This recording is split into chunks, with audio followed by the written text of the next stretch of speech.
তিন জায়গায় প্রয়োজনে মিথ্যা বলা যায়। কয় জায়গায় মিথ্যা বলতে? তাওরিয়া মানে কথা একটু ঘুরিয়ে বলবেন। এক নাম্বার, আপনার ওয়াইফকে খুশি করার জন্য, সে একটু এরকম না বলে একটু কৌশল করে বললে খুশি হবে, ওটা বলা যায়। দুই নাম্বার,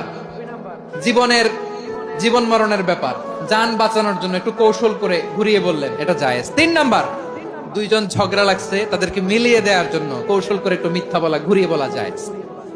দুইজনের মধ্যে দেখলেন যে সম্পর্ক খারাপ, একজনরে বললেন, ভাই সে তো ওই দিন আপনার ব্যাপারে অনেক প্রশংসা। কি আমার ব্যাপারে প্রশংসা? তার সাথে তো আমার মারাত্মক সম্পর্ক। কি বললো? এই বললো আপনি নাকি এই করছেন ওই করছেন, অনেক প্রশংসা। লোকটার মন খুশি হয়ে যাবে তার ব্যাপারে, ঠিক কিনা? আবার তার সাথে যার ঝগড়া, ওরে যে বলবেন, ভাই ওই দিন তো সে আপনার অনেক অ্যাপ্রিসিয়েশন করলো, অনেক। সে তো অবাক, কি রে বলে কি আমার? এই যে দুইজনের ব্যাপারে দুইজনের একটু ভালো ভালো কথা বলে দিচ্ছেন, একদিন দেখবেন রাস্তা দিয়ে হাঁটার সময় একে অপরকে সালাম দিয়ে ফেলছে, সালাম দিয়ে বুকে জড়ায় ধরছে, আছে না নাই? আবার মিলমিশ হয়ে